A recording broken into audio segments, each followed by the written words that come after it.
All right, so far so good.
And now we'll see how good you are.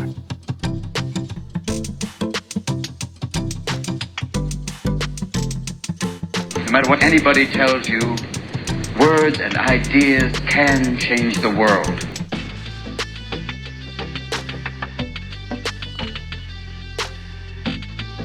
Ready to work. And okay, I think we're live. I guess we're live. Who knows? Hi, hello, I'm back. It's good to be back. Oh my god. I'm alive. Look at that. And now your comments show up on screen. Technology is amazing and wonderful, and I'm super thrilled. So, hi everybody. I hope you've been well. I know it's been just it's been like 2 weeks, more than 2 weeks. Ready to work. I made some intro music. It's pretty great. I'm pretty excited. This is like the brand new studio look. We're going to go for some totally different layouts, some totally different stuff, and I'm so glad that it works. Everything is in flux, like everything. So just understand that if something tonight doesn't work, I will, where's my notepad? I will make a note and play with it for Wednesday. But so far, so good. We're here, you're here, and we're going to talk tonight, and I'm excited. I'm really, really excited. This is really, really good. If you don't know who the hell I am and what the hell this is, I'm John Adamus. I'm the writer next door, and it's been like 2 weeks since we last spoke. So, hi, welcome back. Nice to have you here. It's good to see all of you. I have to admit, I don't have all the same windows I had before, so I can't entirely tell who's here unless you say something. So consider this a blanket hi until I figure out what button I press in order to see everybody. This is only like hour 9 of playing with this software, so one step at a time. All right. Yeah, it's been a crazy 2 weeks. I don't know if you've had this experience, but like I got out of the office because there was so much other stuff to do, and I felt like I had cut off a limb. I felt like I had severely lost something very integral to me. And I realized that in all the other stuff I was doing, the bill paying work and the errands and the chores and the going here and the doing this and the doing that, I was missing the glue that holds it together, which for me are these streams. And I never thought in a million billion years that like this would be a thing I would look forward to, including a camera, which was never always a thing. And to be fair, like the camera I can move. I can just kind of get you over here or bring you over there. It's it's not exactly a hardship, but consider that everything, I'm still looking for a place. I'm still looking for a way to do all the things. So we still have some classics. Like we still have, hang on, I got to wheel this down. We still get triple air horns. We, in fact, even have more things, frankly, because I go over here now and I press, where's my button? Nope, not that button. Sorry. Somewhere over here. Oh, this button. And then I move this, and then I get... Yeah, that's right. I have a different air horn now. This is all very exciting for me. And this all messily, uncomfortably, it is pretty awesome. I'm really, really pleased that I have a separate air horn. This is sort of the culmination of like 20 years of stuff, and that's what I wanted to talk about. Tonight, we're going to talk about feeling like an island. That's kind of what I identified it as, and we're going to get there, and I hope that that you'll agree with me. But this story, the story I want to tell tonight, starts in 2000. I was a young kid still in college, and I went to my first ever TV production studio. At my college, the TV department, the film department, and the media studies department were all the same people. It was not a very big school. It was not a very big department. And the barn, for lack of a better term, that we were housed in was also the local public access television studio. So the college kids worked for... Where's my air? I can't even figure out where the frame is. Exposure, in order to get practical television experience. And I remember being parked in front of a big giant console with levers and knobs. It looked a lot like the firing center mechanism in the Death Star. Lots of levers and lights blinking and stuff. But I remember being parked there and being absolutely overwhelmed, because I could press a button and make a thing happen. And you got to understand, like this is new to me. I remember learning this stuff. I learned this stuff on machines that still had film. So it's still really as exciting as it was 20-something years ago to have this power back now with a button. But what happens, and maybe this has happened to you with writing, is that you don't get to be 20 again. Now, I'm old. I'm the first to tell you, I'm an old man with an even older soul and an even older grumpy streak. Absolutely. No sweat. But I think I have spent 20 years chasing that feeling of excited invulnerability when it comes to creativity, because I was a college kid. They parked me in front of, at the time, what I didn't realize was a $15,000 machine. I had an open bottle of Coca-Cola, and they just said, make this work. And I got like 20 minutes, half an hour worth of instruction. You click this, you press this, you pull this, you change this, go. And that was it. Like, everything else I had to learn on the fly. Everything else I had to learn with the, under pressure, because, hey, literally walking through the door, here comes somebody looking to shoot a commercial for a local business. I better not mess this up. This feeling and thrill drove me through my early 20s, because they also would give us several $1,000s every weekend in camera supplies, film, lights, microphones and stuff, and say, go make a movie and come back, and then, next week we'll edit it and talk about it. So I was making student films every weekend and playing around with expensive equipment, and I was 20. That's not a great time to suddenly just hand expensive material to people. Like, I look back at what I did and how I did things. Like, I hung out of a car window to get pictures, shots of a tire moving. That's not safe. But, like, it created this sense that through tools, whether it's a Stream Deck, whether it's a microphone, whether it's a camera, whether it's software, whether it's what the hell ever. I really got a sense that you can do anything and you can tell any story. And yeah, I did sort of clean the office. I know it's really bare. I moved all the stuff out of here. I know. We'll make it work. We're in this together, you guys. But the point I want to make, hang on, I'm going to fix this close-up shot because now it's just bugging me because I'm half cut off. Let's just go. Yeah, we're working on it on the fly. How's that? That's crappy, but it's fine. We're going to move the camera in a second anyway. So let's go back to the main. I haven't learned where the buttons are yet. Sorry. So through tools, you get this sense of possibility. And through opportunities, you get this tremendous ability to create whatever I want. I can make this stream now. This is how I've wanted it to look for ages. Like, I can just click a thing and move it. It's pretty rad. If I wanted to, like, take, I don't know, this comment and park it right there, I can. Because, sure, let's do that.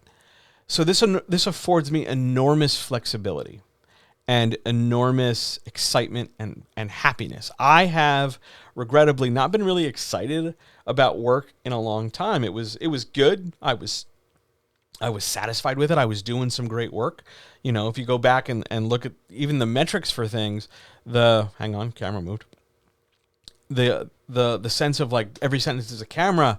Hello, John. Yeah, this is my face. Hi, everybody. This is my face. I'm working on it. We went to therapy today, so we're working on the face.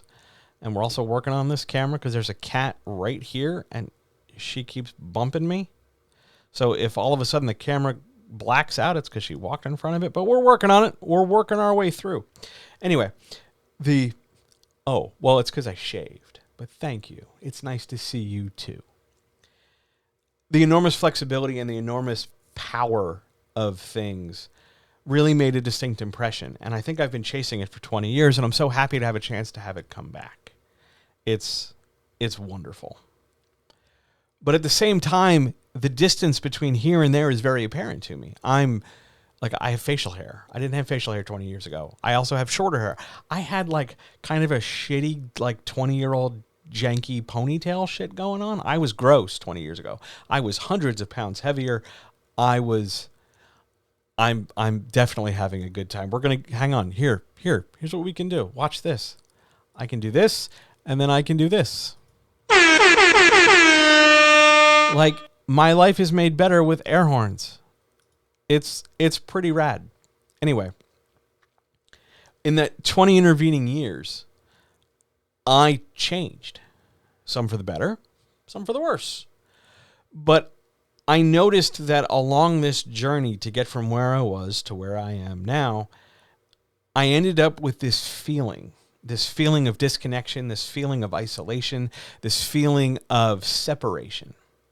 And I noticed over the course of doing all the things I'm doing that as alone as this feeling makes me, I am not the only person feeling this feeling. And my hope, my thought, my idea is that maybe you've had this feeling too. Maybe you're having it right now. Maybe you had it yesterday. Maybe you'll have it tomorrow. And I describe it like feeling like an island. Because here are some things you need to know. My job is not common.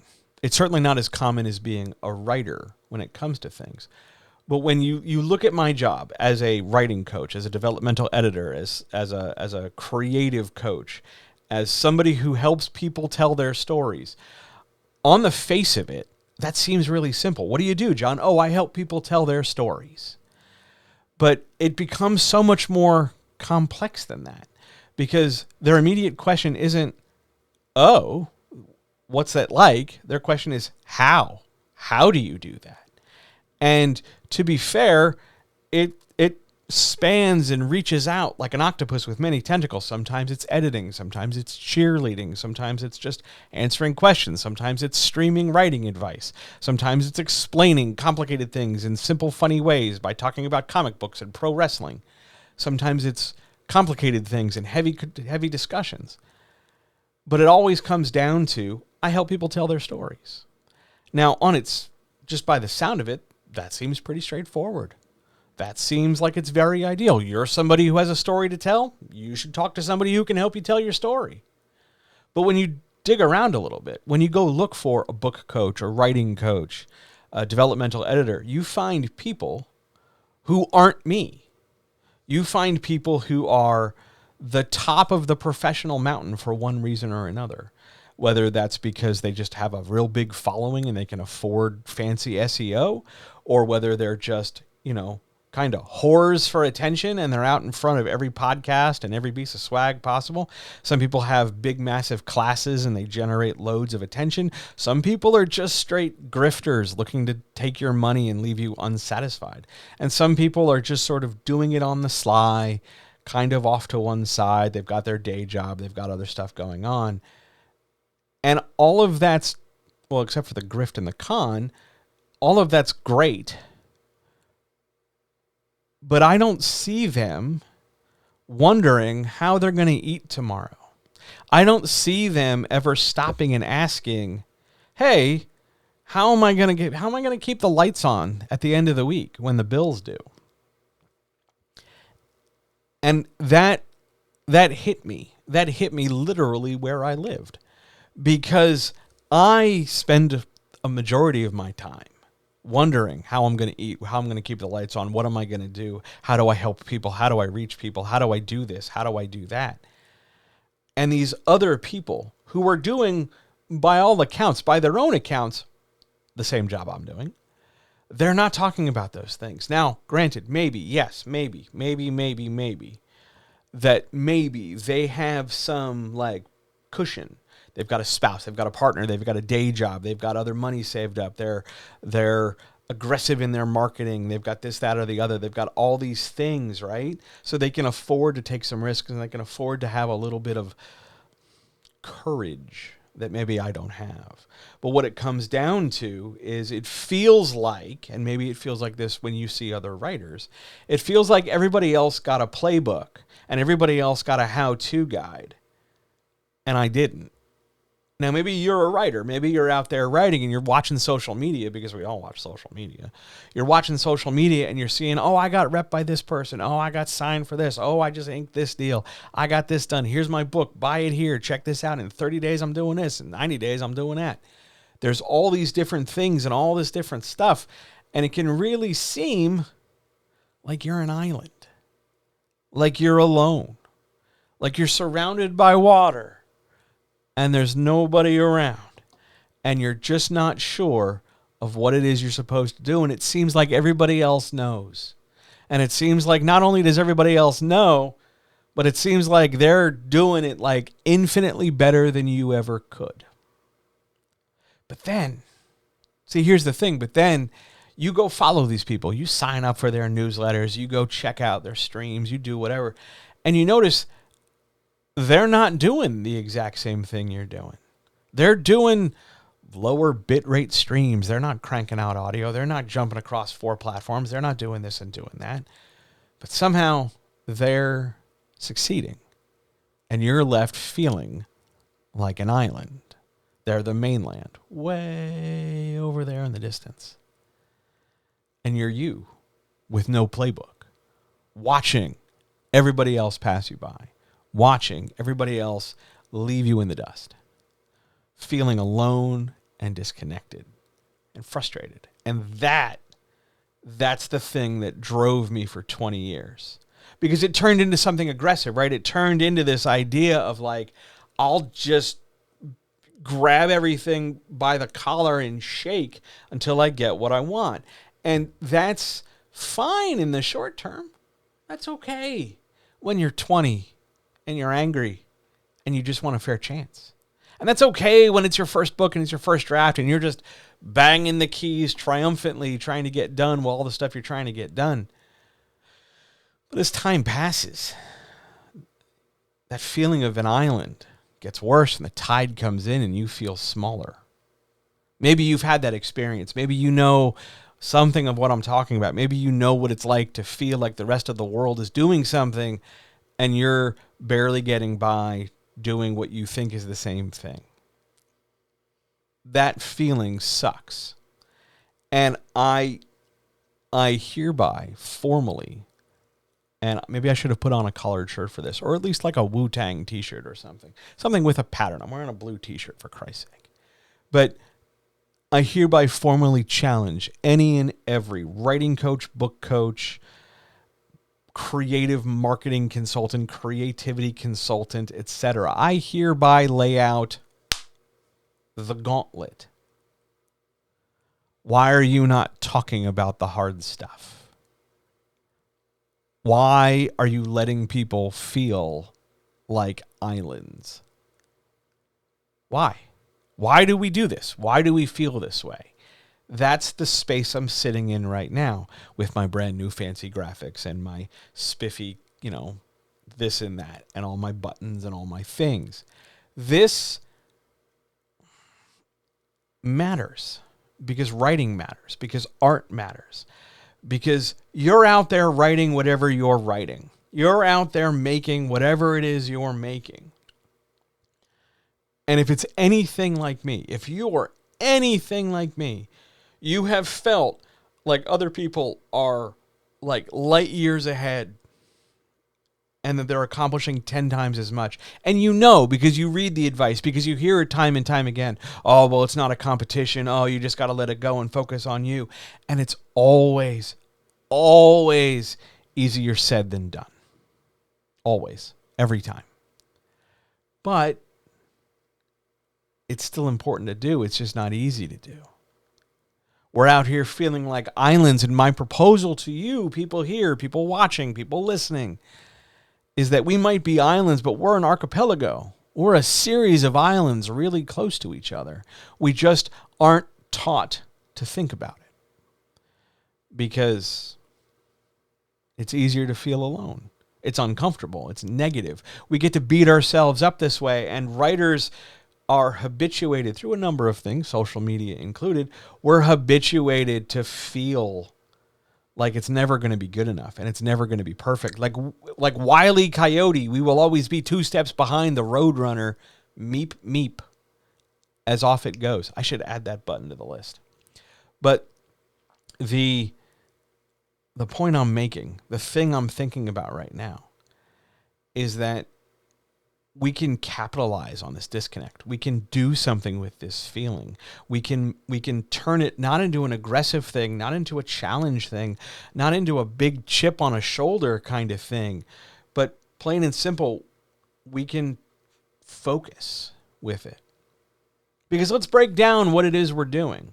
Let's really sit and think about how to turn this, whatever you're doing, into something you can do immediately.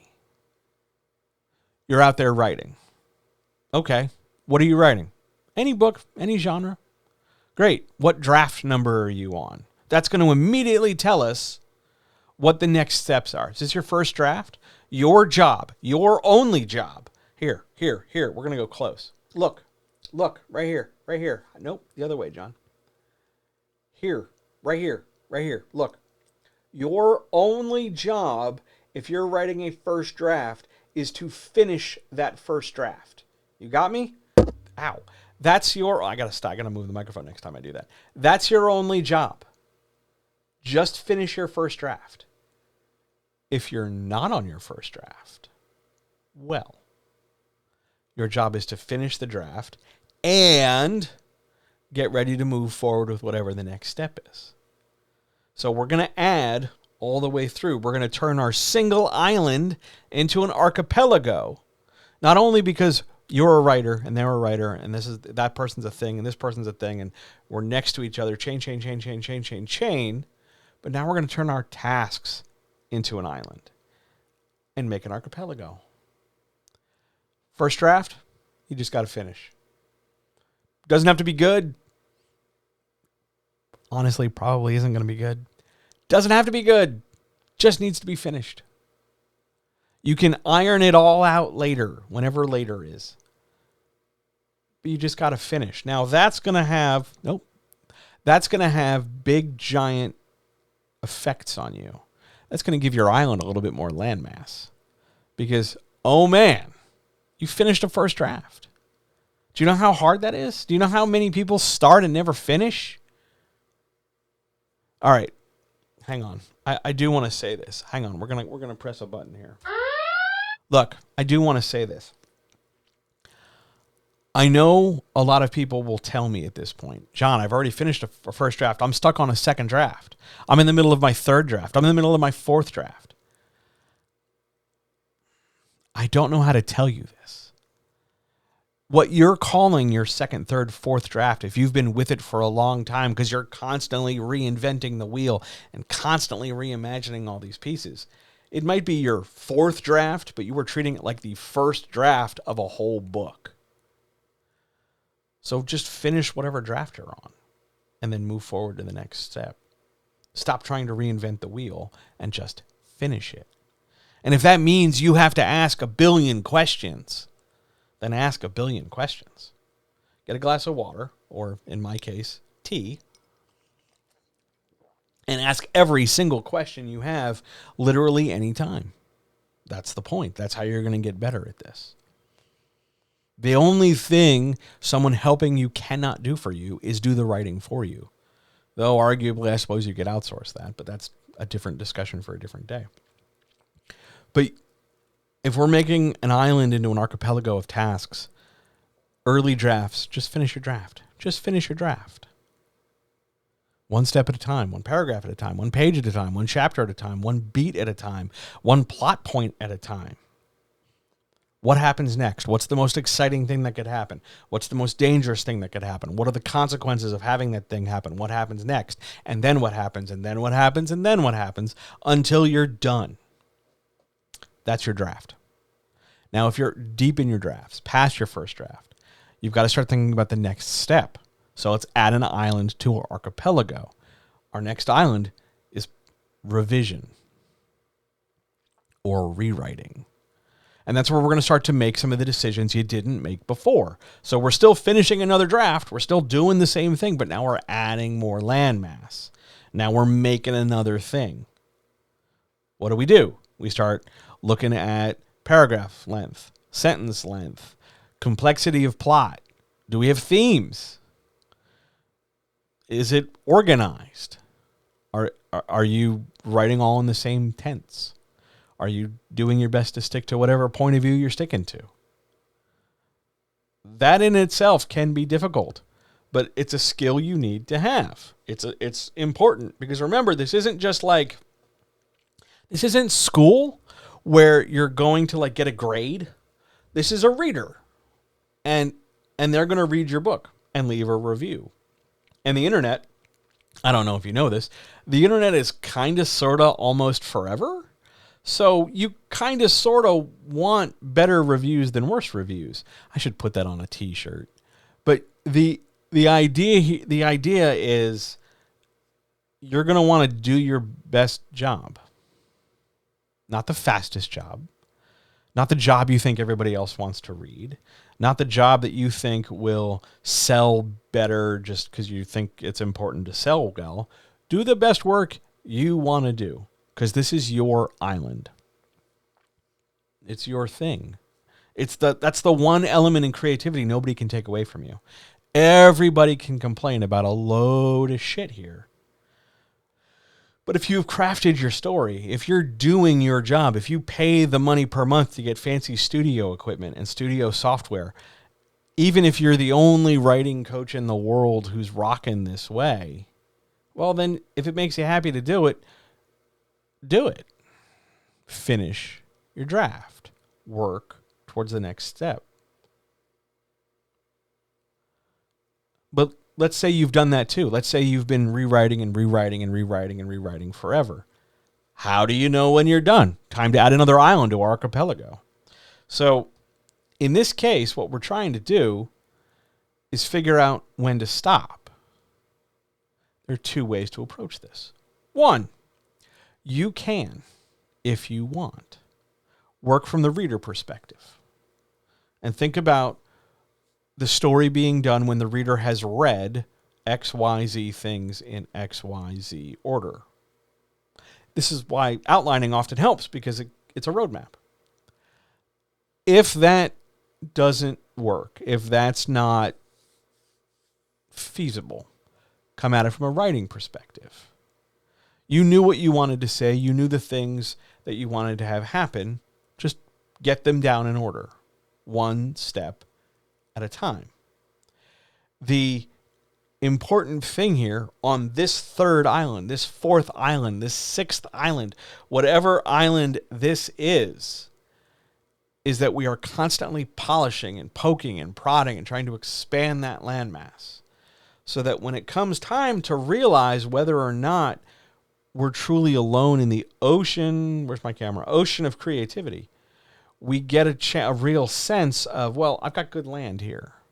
I might be the only island around, but I've got a good landmass.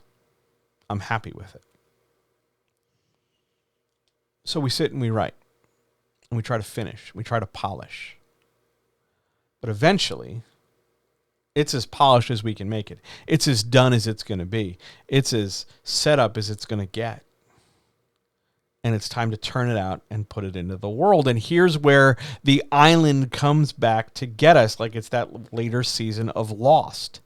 We're sunk. Because all up until this point, we've been writing for ourselves. We've been producing for ourselves. Maybe a few friends know about it. But by and large, it's been a mostly us project, right? It's been a mostly like me thing. That doesn't always happen from now, because now it becomes a them thing, a reader thing, a marketing thing, a publication thing.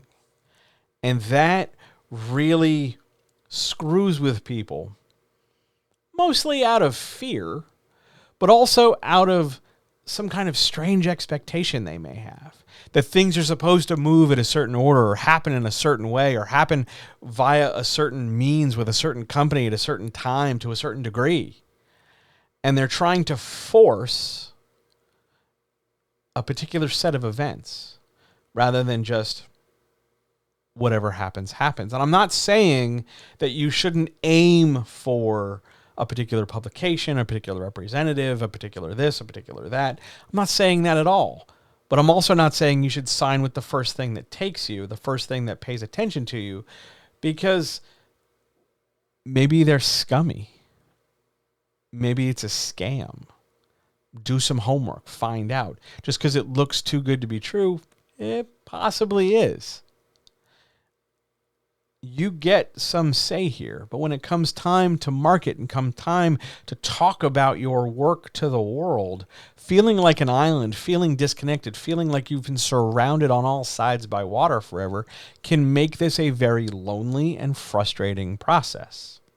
Maybe you've had this experience, that it feels like you're talking to the wall, or that you'd be better off talking to the wall because maybe at least the wall would bounce their voice back off and you could hear yourself talk, as opposed to tweeting on the internet or posting things in a Facebook group or mentioning something in Discord and just watching the scroll pass you by and feeling absolutely lost. Maybe that's been your experience. If it is, say so, because I feel it all the time. I get to watch people in my field do all kinds of things. Here's $8,000 for my course for the next 6 weeks. Here's this, here's that, here's this book, here's this thing. And I'm over here like, I can press this button and change my camera. It's not the same, but it feels like it should be. This clicked for me. The journey I'm on and the journey writers are on, because while it's not the same journey, it has some of the same steps. And that really matters. At least it does to me. Because I'm looking at these people with their tucked in shirts and their fancy outfits and their spangly jewels and their big fancy productions of big fancy whatevers. And they've all got all their buzzwords. But they don't seem like people. They don't seem like they sat down and rolled up their sleeves and had a hard time writing chapter 10. They don't seem like they ever had to worry about how they were going to wrap this thing up or how they were going to market it or what they were going to do for a title or what the hell their cover was going to be. I have always felt that for somebody to work with an artist, you got to get down in the trenches. Now, maybe that's some way I make my island. Maybe that's something personal. Maybe that's, I don't know, some kind of trauma from my past. Who knows? But I think that if you're out there and you're trying to help writers write, you actually have to like help and not just offer them a million things to sign up to or a ton of courses and this detached kind of I'm superior, here's me on the high ground kind of view of things. I think you need to get down there and get your hands dirty. And I'm looking at the hands of all these other people in my field, and they seem like they wash their hands a lot. You know what I'm saying? Because feeling like you're all alone when it comes time to talk about your work, or feeling like you're all alone when it comes time to just put your work out there and whatever happens, praise the algorithm gods, praise the algorithms, happens, it's frustrating. It's scary. It's aggravating. And I would love to give you the magic key phrase and wave the magic wand to absolutely poof away any and all kinds of problems. I would love that. That would be great. Doesn't exist. Don't have one. Not a thing at all. I wish it was. Because I'd do it for you. I'd make this easier for you if I could. But I can tell you, over time, if you keep going and trying and failing and trying and succeeding a little bit and failing sometimes and trying some more, you will get where you want to be. It might not be the route you thought.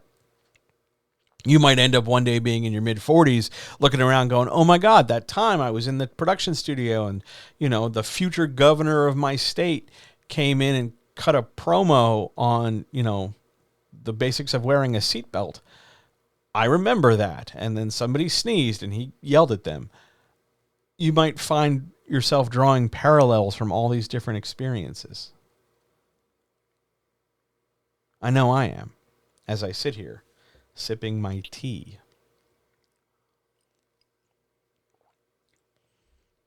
One thing, I forgot the music. Why did anybody tell me I forgot the music?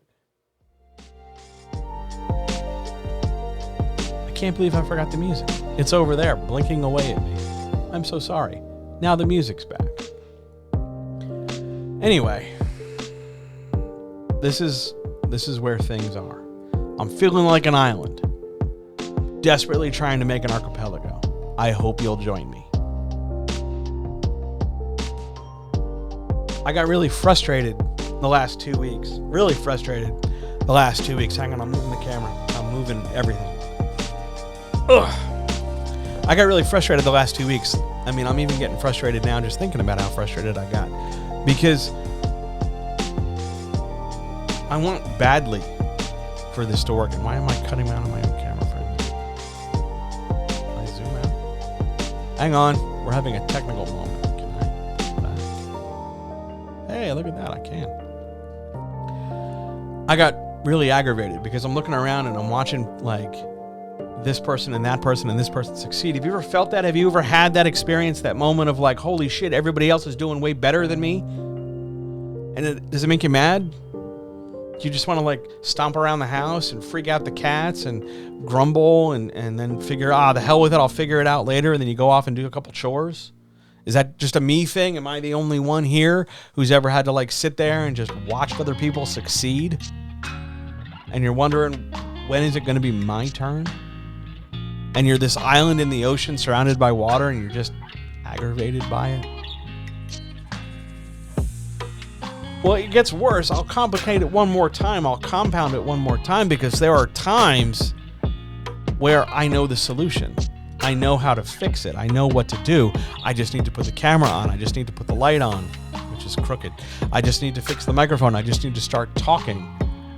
And that'll give me an outlet. That'll give me some space to vent. That'll help me not feel like an island and help me make an archipelago.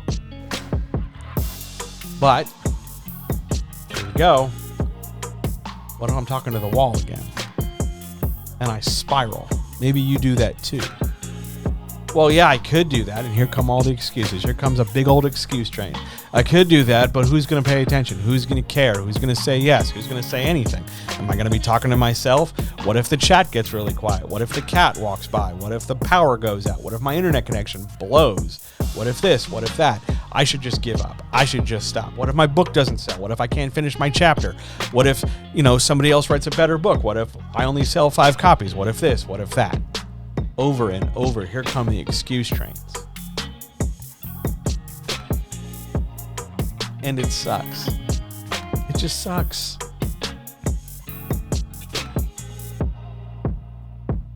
And I don't like it. I don't like it about the industry. I don't like it about myself. I don't like the way we are funneled into this sort of pattern loop of behavior over and over again. Thanks, social media and algorithms.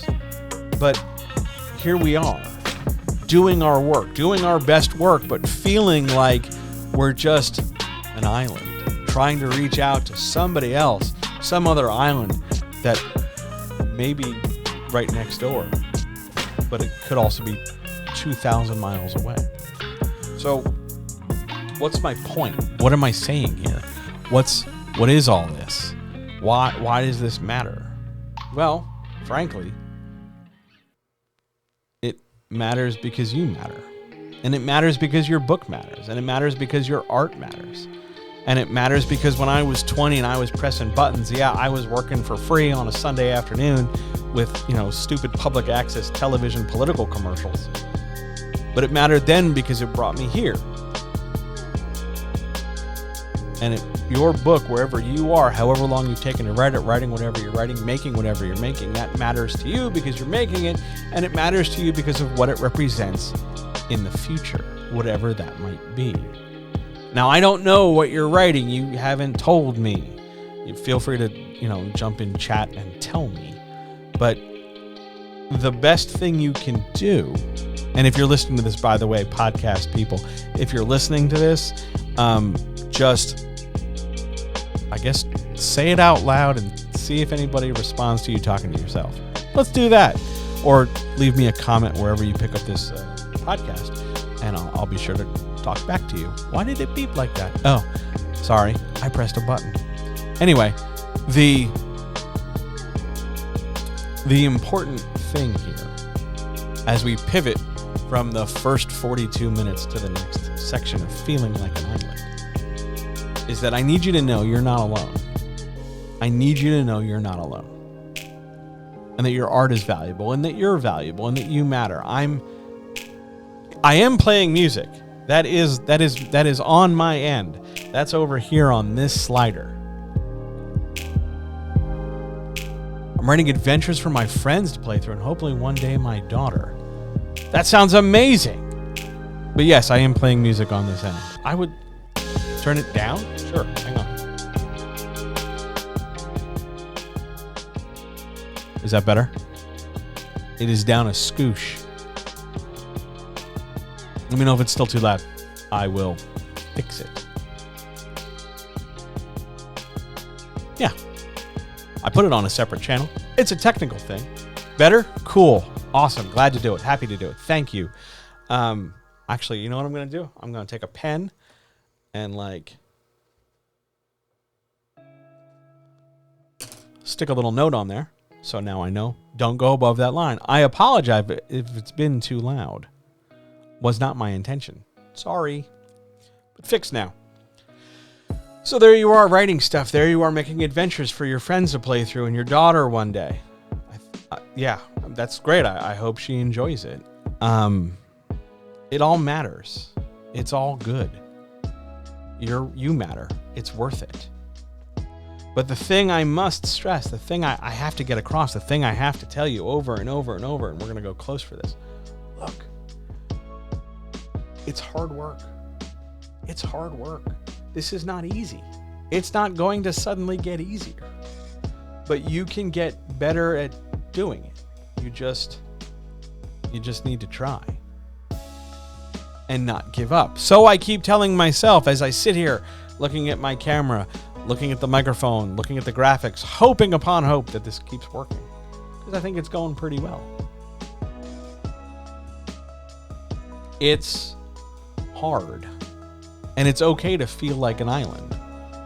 But it's not okay to stay feeling like an island, if that makes sense. Because everybody... So, hang on. Mouthful of tea, and then we're going to try and make this point better than I have it in my notes.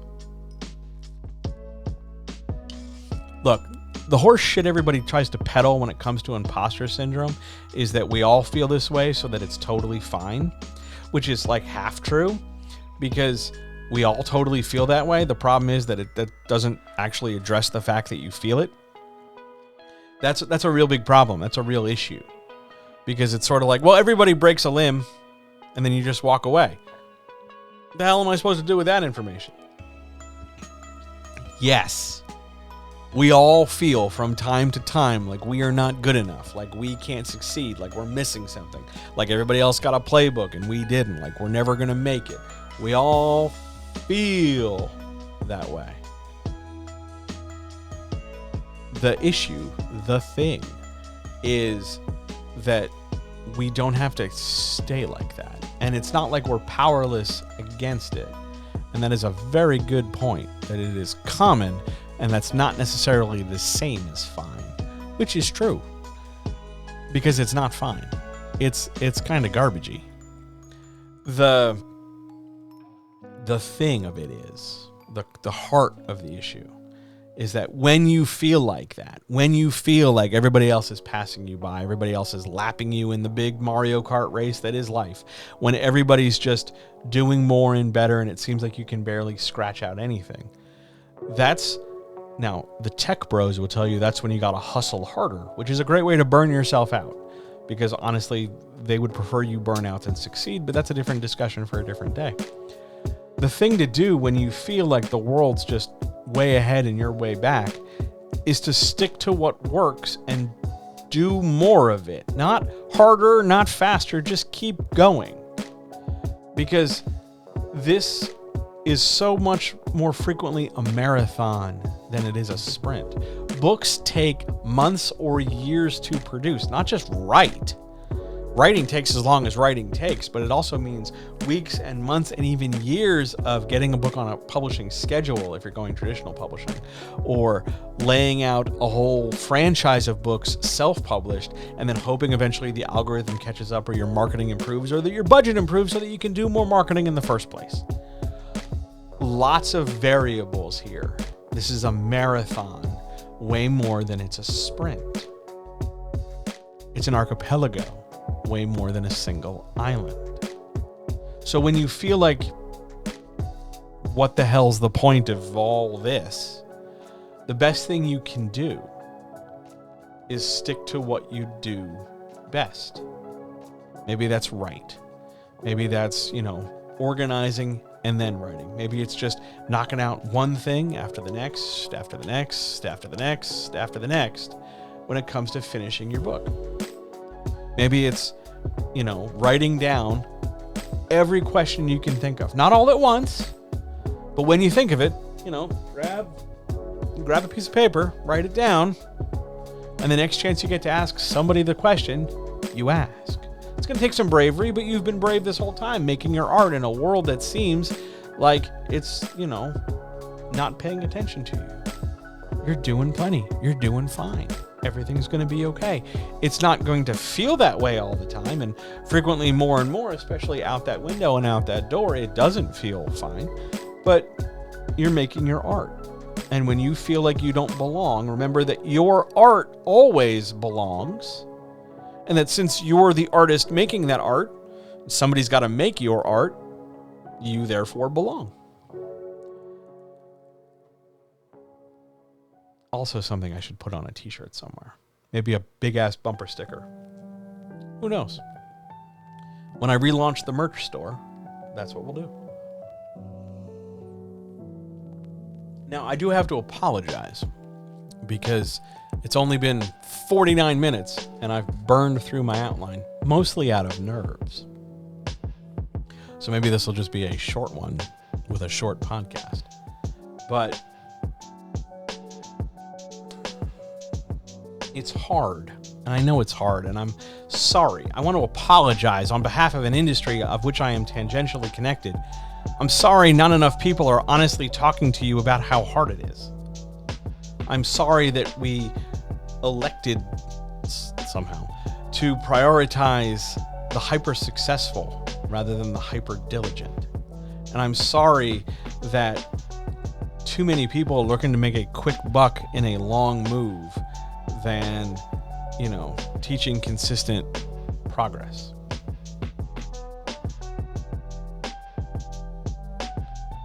I don't know why some people succeed more than others. I think it's a little bit of luck, or a moderate amount of luck, and some talent. But you can develop talent. You can train it. You can read other things. You can study material. You can practice. You can improve your skill. You can improve your craft. It might take more time than you think, but you can do it. But that luck, that intersection of opportunity and challenge, that's a little bit out of your hands. That's a little bit out of your control. That's where your island and the tide around it are more controlled by the moon, hundreds of thousands of miles away, as opposed to something you're directly doing. I do not believe in the geologic tectonic theory that landmass has something to do with its own, whatever that, the existential tectonic theory I don't get. But the fact remains, by and large, that what you can do, you should do. And your art matters, and you matter. And the only way it's going to get done is if you sit down and do it. And the only way you're going to get better at it is if you keep doing it. And the only way you're going to find out that you're in an archipelago and not just an island is to be the best island you can be, and notice that the distance between you and somebody else isn't as far away as you think.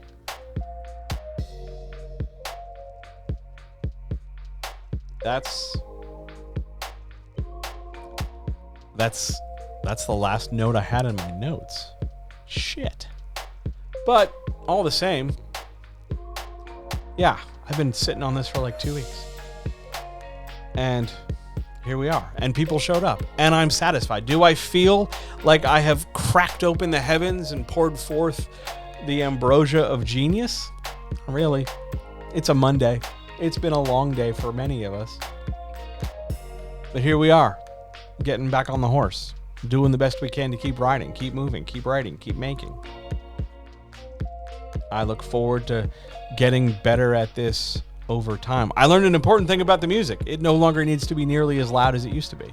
So that's fantastic. Thanks for that. If you have questions, issues, comments, etc., by all means, hit them in the chat and we'll have a conversation. Otherwise, I apologize for the usual brevity here at half the length of my usual streams, but here we are. Maybe in theory, this just means more streams of shorter length. That was something I was toying with today. There were a couple things I was toying with today. An entirely separate second camera that's going to be like over here. Hang on, where's my wide shot? Over like that way. I want one there and I want one here. So basically it'll be these angles. This way. And well, excuse the mess because there's still I got to put stuff together. But that side. Yeah, I'm pretty happy with the new setup. I'm quite pleased. There's a green screen I have to put together. Whoop. All right. Bed goes up against the wall.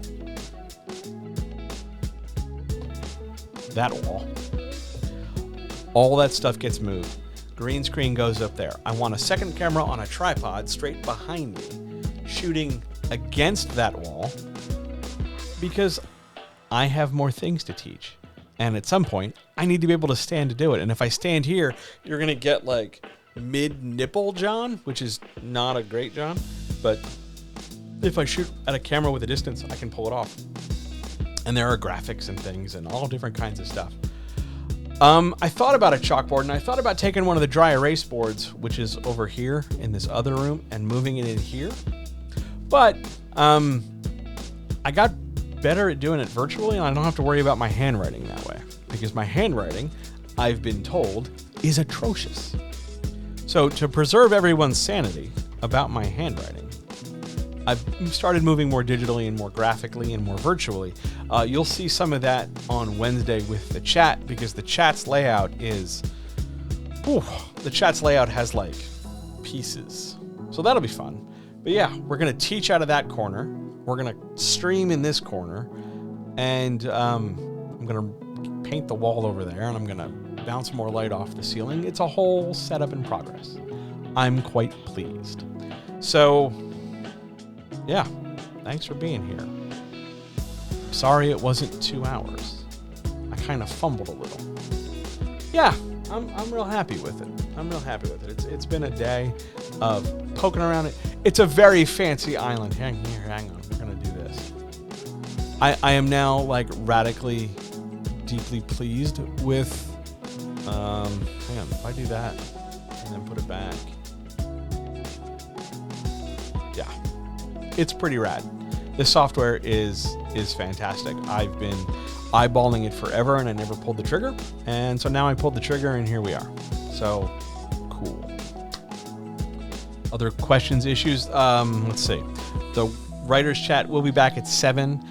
Questions. If you're ever wondering where the questions are, they're on Discord. They're not up yet. They'll go up. Well, it's early. They'll probably go up tonight, or at the very latest tomorrow morning. So they're on Discord. To get to the Discord, you can try Patreon. I do want to test one thing, because it just occurred to me. I don't know if... Hey, the commands still work. Nice. Do I think writing groups are mitigating the alone island feeling? Yes. Yes, Dave. I do think writing groups are good for mitigating the alone island feeling. However, you need a writing group that consistently moves forward, and rather than just sort of checks in and sips the coffee and says like, hey, you did fine, and then go on about their day. On my list of things to do, which is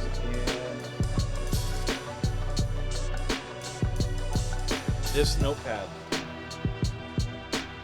the Writer Next Door writing group is taking shape.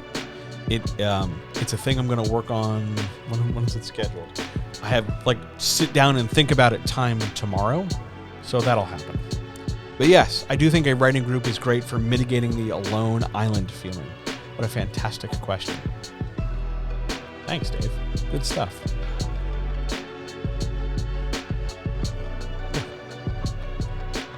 So, other questions, issues, comments, etc. You're very welcome. I'm assuming, now that I got the music in, do I sound better? Am I less blown out? For some reason, I've got the music and my microphone back on one channel when it should be on 2. I will fix that. I think I just clicked this button. No, that was not that button, but all right, we'll figure it out. Anyway, other issues, comments, etc. I do want to show off one thing. I'm very, very excited about this. I can, at will, this used to be like I never could do this in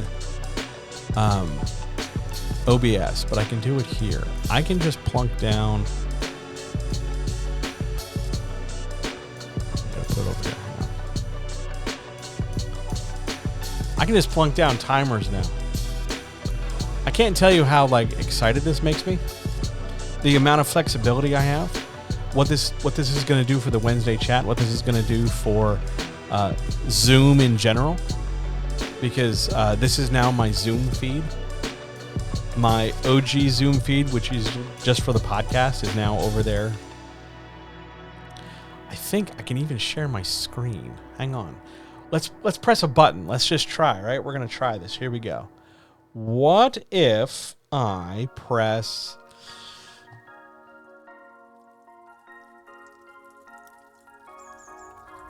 Yes. I don't know what I just did, but I did something. So, no, turn it back on. Okay. So there's like all this stuff. There's the podcast. There's this. There's that. Yeah.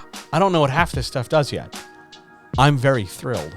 This is going to be great. So far, I haven't broken anything. This is wonderful. Yeah, it's going to be good. Tomorrow is a Patreon recording day, and then more playing around with this because I got to figure out how to make the layout for the questions for Wednesday night work. The current model, do I have it loaded? I do not have it loaded, but oh yeah, there's a whiteboard. I have several whiteboards on here. I don't know how to use them yet, but I have a whole row of buttons for them. I'm not even sure which button it is, but yes, I have whiteboards. I have loads of stuff here. I have more functions than I know what to do with. This is like 10. Yes. Small things. I'll sit down and figure it out. Yeah, it's crazy what this thing does. So yeah, that's the studio. It's going to get better. I have to add to the Nightbot list the studio wish list because somebody asked for that on Discord. And I have to otherwise sort out the recording quality. The files are different sizes now. It's now a movie file instead of an MP4 because that's what this records in, because it's Mac friendly, which is pretty rad. But I've also not gotten any indication that my signal has dropped or anything, so it's running smoother. I'm quite pleased about that. And none of you guys have said that it suddenly dropped out or, completely shit the bed. So big plus there too. But I think, guys, that's it. Give a $1 studio tour? Sure. Hang on. Okay. It's a mess. All right, $1 studio. Hang on, let's go wide so I got to be able to see my preview. $1 studio tour. Here's me. That's the microphone. That's the board and my phone. How the hell am I going to do this? That's the keyboard. That's the messy other half of the room I haven't done anything with yet. And that's my iced tea. That's a thing of water. And those are some Werther's Originals. There is your $1 tour. I've never given a $1 tour before. Welcome. Missing from this tour were... where's the bell? Oh, shit, where is the... Hang on. Be right back. I don't have a... Shit is my... Hang on. It's over here somewhere. Wait.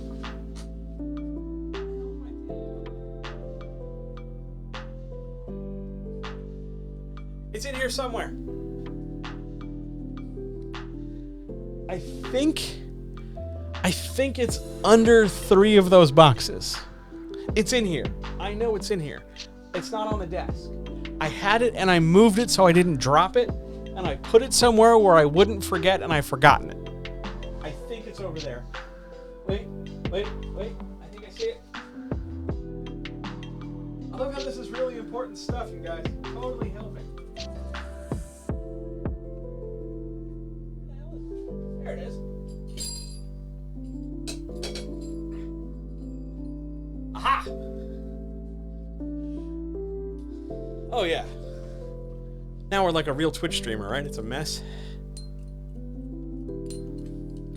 The bell. I found the bell. Ugh. You're welcome. We're going to put the bell back on the desk. The bell's going to hang out right where it used to. The bell is back. Isn't that nice for everybody? Yeah, good times. The infamous bell, indeed. Now, I have this other button I've been dying to press. It's just labeled T. I didn't make this button. It's just a triangle. That's terrible. I paid money for that? Can I have like 20 cents back for that? That's garbage. Anyway, yeah, kind of an all over the place day. I probably should have done less playing with this stuff and more rehearsing. I feel bad now. But I want to thank everybody for being here as I get back to work and get back on things. I look forward to what this can do. Apparently, I also have this. Where is it? Nope. I can apparently interview people, and you don't need this software. I can send you a link, and you will show up, like, next to me on screen. We'll have to play with that. I'll have to take volunteers, probably from the Discord. If you want to be a volunteer sometime, jump on the Discord, and we can play with this software and see what it does. I'm very pleased with this. All right, let's get out of here though, because it's been over an hour. It is cool. Like, this whole thing is just cool. It's a lot of fun. Yeah, I have an air horn. It's nice, but this software is, I feel like I've gotten way off topic. This is going to open doors. This is going to create new opportunities, and it's going to be how I'm planning on going all in and sticking all my chips on the table and other gambling metaphors, so that I just keep pushing and trying and evolving, and maybe I might be an island in this industry. I might be an island even among my peers who honestly don't know I'm here, which is frustrating, but I'm doing the best I can, and it's only going to go up from here. So thanks for being here tonight. I look forward to seeing you on Wednesday. Take care of yourselves. Do good things. Fun fact, I don't know how to cancel this or quit this, so that'll be exciting. So you might have to stare at me pressing buttons and hoping everything turns off okay. All right, guys. Let's get out of here. Thanks, guys. Thanks for being here. You're the best. I have to work on my outros. There was supposed to be an outro screen. Where's my outro? Hang on. Hang on. Hang on. Don't go anywhere yet. There is really an outro screen. I know there is, because I made it. There. The outro screen. Quite pleased with that. That needs a button. I'll work on that for Wednesday. All right. Here we go. Let's see if we can get out of here. Thanks for being here. Thanks so much for checking everything out. I love you all. Take care of yourselves. Drink some water. Listen to the robots making noise in the background. And I'll talk to you guys very, very soon. See ya! Have some air horns!